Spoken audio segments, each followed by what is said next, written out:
Hola, ¿cómo les va? Hoy vamos a hablar de un tema nuevo, o no tanto, como ven en el título habla de sorting y searching, y eso ya es viejo, y si miran los dibujitos que hay que me traje para ilustrar la diapositiva, van a ver que también son cosas no demasiado nuevas, ¿no? Hay un CD, hay un disquete que la mayoría de ustedes ni siquiera lo conoce, y hay un dispositivo de cinta magnética que seguramente, o casi seguro, la mayoría de ustedes no conoce. Sin embargo, eh, el que todavía, de todos estos, el que seguro todavía se usa es algo parecido a este dispositivo de cinta magnética.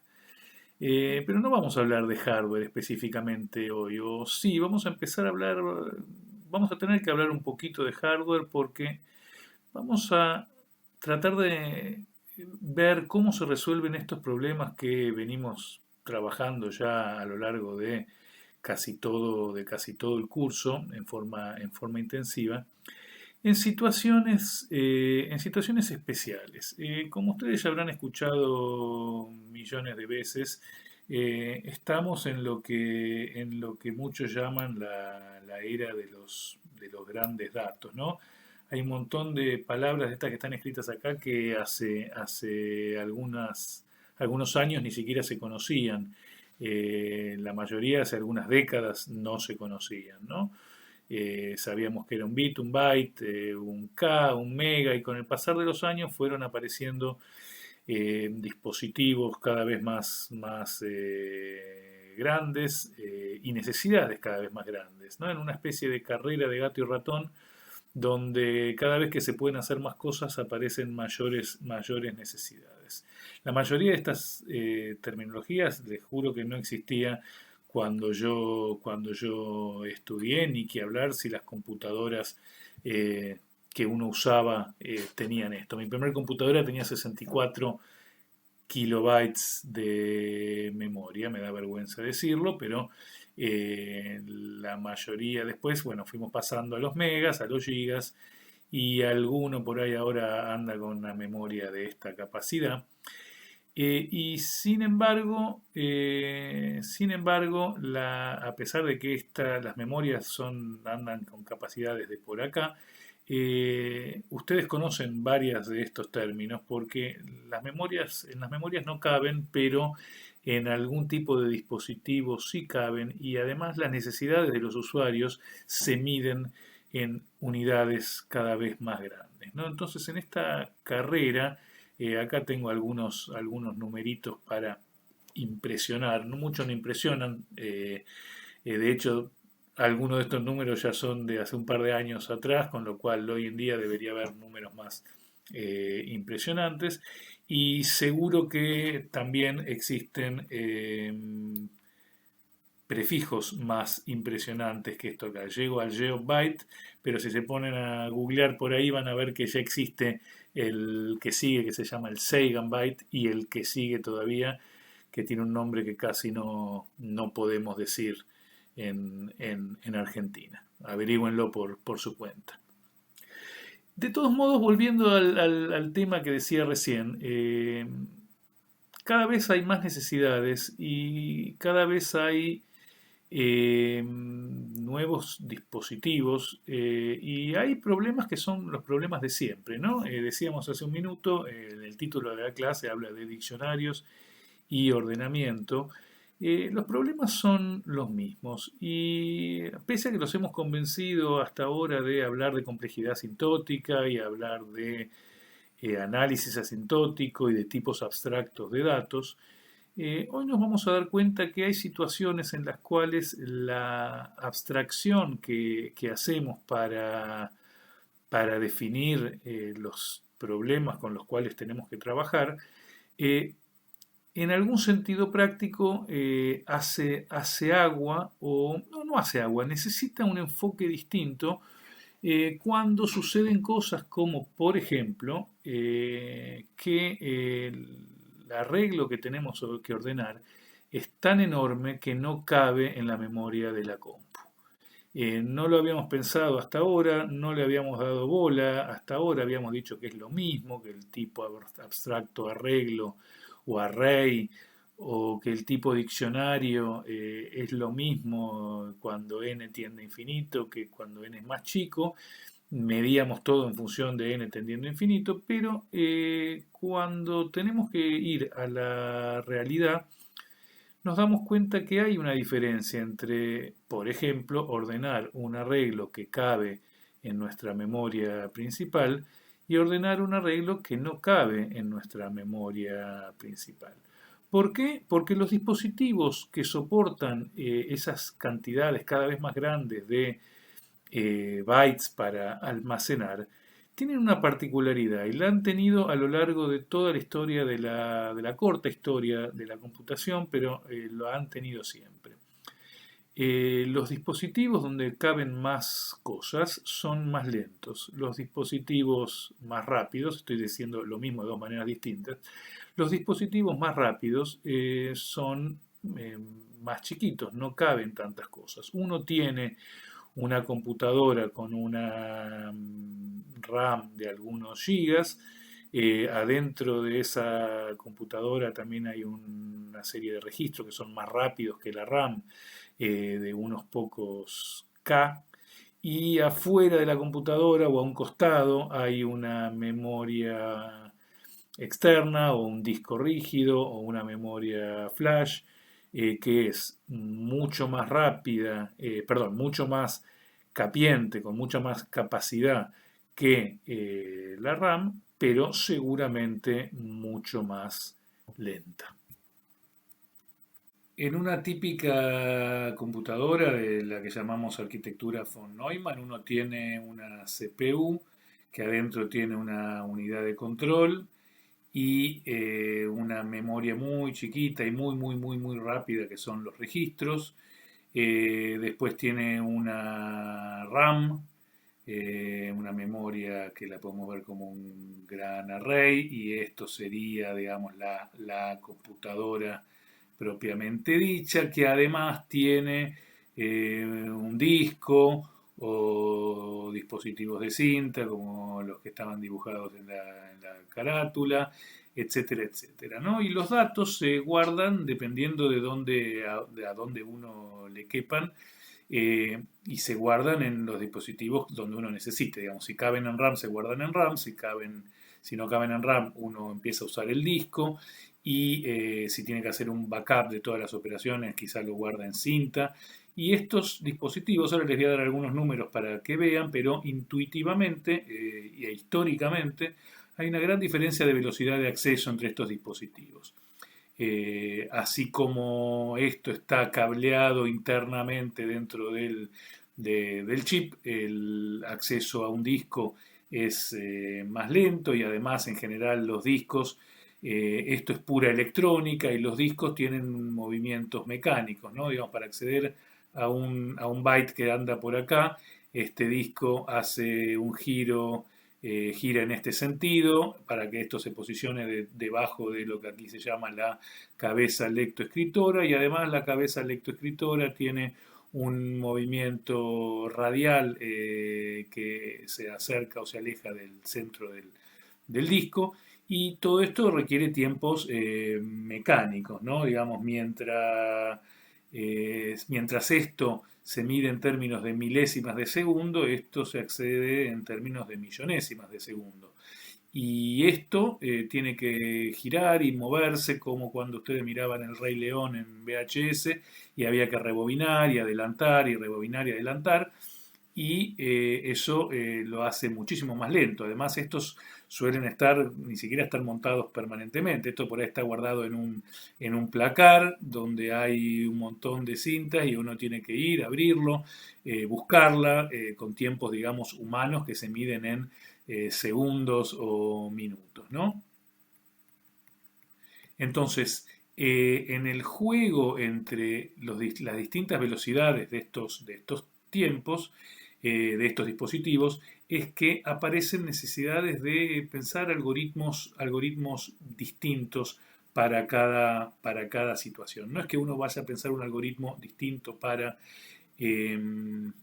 para un disco que para una cinta, o sí, porque tienen características un poco distintas, pero en principio lo que vamos a tratar de pensar el día de hoy es los problemas de diccionarios y de ordenamiento, cómo se encaran cuando por su tamaño los elementos no pueden, sobre los cuales tenemos que trabajar, no pueden estar guardados en la RAM, que fue la metáfora que manejamos hasta ahora. Si se ponen a buscar las diferencias de velocidades entre los distintos dispositivos, bueno, hay información que se va actualizando, por supuesto, año a año, pero hay una especie de constante mágica que se maneja a lo largo de la historia, que es 10 a la sexta, 1.000.000, ¿no? Esa constante dice que en general se puede calcular que entre el tiempo de acceso a un dispositivo más rápido y el tiempo de acceso a uno más lento hay una constante de 1.000.000 de veces más rápido, ¿no? Eso quiere decir que si uno se pone a contar el tiempo de verdad, eh, antes de acceder a la memoria secundaria, antes de acceder a un disco, por ejemplo, podría ponerse a hacer 10 a la sexta, o sea, 1.000.000 de cosas, de accesos a memoria principal por el mismo costo que lo que tiene un acceso a memoria secundaria. Por eso es que uno busca algoritmos y estructuras de datos que permitan de alguna manera minimizar la cantidad de cosas que se hace en memoria secundaria, aunque eso signifique hacer más cosas en memoria principal, porque esas cosas en memoria principal son muchísimo más baratas. 1.000.000 de veces más barata, como ideológicamente uno puede pensar en esa constante 1.000.000 todo el tiempo. Es 1.000.000 de veces más barato hacer algo en memoria principal que en memoria secundaria.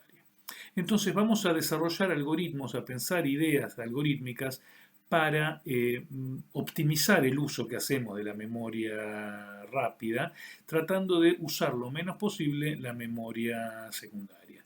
Aunque sin dudas vamos a tener que usar la memoria secundaria porque como punto de partida los datos no caben en memoria principal.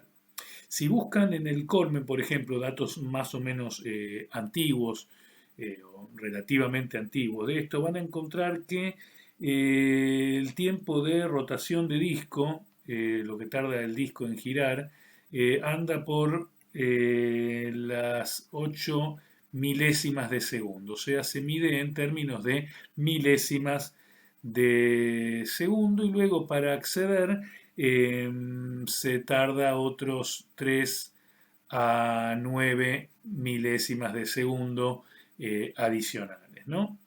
Mientras que acceso a memoria anda por las 100 sobre 10 a la novena, o sea, esto es nanosegundos. 100 nanosegundos para acceder a la memoria versus milésimas de segundo para acceder al disco. Acá aparece esta constante 1.000.000 y que si la miran hace 40 años con los discos y las memorias de hace 40 años o las cintas y la miran hoy en día con los discos o las memorias o la flash o los dispositivos, dispositivos de hoy en día, sigue estando esa constante mágica de 1.000.000 que aunque no fuera 1.000.000 nos serviría cualquier constante grande, ¿no? Entonces la idea es, el análisis asintótico vale, sigue valiendo, pero cuando las constantes involucradas son tan grandes como esta, vale la pena pensar soluciones alternativas. Y eso es lo que vamos a ver en la clase de hoy. Bueno, entonces vamos a resumir lo que veníamos diciendo. Creo que acá no voy a tapar. Los problemas abstractos siguen siendo los mismos, básicamente el tipo abstracto diccionario y el problema del ordenamiento, esos dos problemas vamos a tratar hoy. Pero el volumen de los datos, la cantidad de datos hace que estén guardados necesariamente en memoria secundaria y tenemos que pensar soluciones donde tengamos en cuenta de alguna manera estos elementos de sistema, ¿no? El costo, que hasta ahora nunca habíamos pensado en cosas como cuánto cuesta leer un bit o leer un byte de un dispositivo, eso era todo, lo veíamos abstractamente, ahora empezamos a tener en cuenta, por el día de hoy por lo menos, estos elementos algorítmicos, estos elementos de sistema además de los algorítmicos y esta constante 1.000.000 que nos va a estar flotando todo el tiempo. El costo principal, sucede esto, el costo principal se convierte, pasa a ser la entrada-salida. Piensen ustedes y con esto se van a motivar para entender todo lo que viene a continuación. Piensen simplemente si el problema que yo les dijera es, tienen un array de 1 tera de elementos y que por lo tanto está guardado en el disco y hay que darlo vuelta. Hay que escribirlo, si está escrito digamos de A1 hasta AN, hay que escribirlo de AN hasta A1, para n igual a 1 tera. Piensen cómo harían eso con una memoria en la cual simplemente no caben ese tera de elementos. Piensen eso. Si quieren, paren el video un rato y piensen cómo podrían hacer para guardar en otro archivo los contenidos de un archivo dados vuelta. Nada más, nada menos que dado vuelta. Si lo pensaron un rato, si lo piensan un rato, ahora después van a pensar cuán difícil es invertirlos, ordenarlos, por ejemplo. Si ya invertirlo, que es re fácil, nos cuesta tanto, ordenarlo va a ser mucho más difícil. Lo que queremos hacer y lo que nos va a guiar en el diseño de las soluciones que vamos a ver hoy es minimizar la cantidad de veces que los elementos viajan de la memoria secundaria a la memoria principal. Porque para resolver efectivamente los problemas vamos a tener que andar llevando cosas de la memoria secundaria a la memoria principal, porque para operar sobre los elementos hay que pasarlos por memoria principal. Queremos que ese viaje, que es lo más costoso, se haga pocas veces. Algunas cuestiones entonces adicionales. Para muchos de estos dispositivos, el tiempo de acceso, como les mostré hace un ratito con los datos de un disco tradicional, el tiempo de acceso está dominado por el costo de posicionarse para leer el dato. Después la lectura en sí es mucho más chica, más aún, el tiempo es mucho más chico, más aún los datos se leen de a muchos. Vieron que adentro de la compu hay esos cables anchos y planos. Por esos cables circulan muchos bits simultáneamente. A veces uno se posiciona en el disco, en un sector del disco y se transfieren de a 64 bytes o de a 256 bytes o de a un número más o menos grande, constante, de bytes simultáneamente. Entonces, el costo, el tiempo máximo se tarda en mover el disco, mover la cabeza, pero una vez que uno está posicionado, la transferencia en sí es menor. Por eso vamos a pensar en algún momento algoritmos donde se pueda aprovechar transferir de disco a memoria principal más de un byte simultáneamente y aprovecharlo, ¿no? Digamos, dado que el costo de transmitir 256 bytes contiguos es el mismo que transferir uno solo, estaría bueno que los 256 bytes que transferimos, que de hecho se transfieren juntos, sean útiles para el algoritmo. En algunos casos, algunos dispositivos como las cintas, el que se siguen usando, ustedes creen que no, pero se siguen usando, por ejemplo, para hacer backups de grandes sistemas transaccionales en un banco que se guardan todas las transacciones que se hicieron o en un sitio web donde se guarda uno por uno todas las transacciones, donde es necesario guardar todas esas transacciones, aunque no se vayan a usar, aunque se supone que no se van a usar mucho, se guardan por motivos legales, por ejemplo, se usan cintas porque si no es demasiado caro guardar en otros dispositivos más rápidos. Entonces se siguen usando esos dispositivos. Una solución Para todos los problemas que podemos llegar a tener, es la idea de este estilo, es la idea de memoria virtual. Eh, en la memoria virtual uno puede, y a veces es lo más cómodo del mundo, imaginar que uno tiene efectivamente una memoria infinita o tan grande como uno necesita y le deja al sistema operativo el laburo eh, de armar esa memoria infinita con un poco de RAM más un poco de disco, y si se acaba el disco uso el disco adicional o la cinta. Pero el usuario programador hace como si tuviera una memoria infinita. Eso, los que están viendo Orga o ya vieron Orga, lo habrán visto con los sistemas de cachés, manejo de cachés. En general hay esa idea de jerarquía de memoria, distintos niveles de memoria, y un usuario puede trabajar sobre uno y el sistema operativo se encarga de gestionar los pasajes entre un nivel y el otro. Como les conté hace un rato, una cosa son los registros, una cosa es la caché, otra cosa es la RAM, otra cosa es el disco, pero para el usuario podría ser transparente. Eso está buenísimo, pero no es lo más eficiente.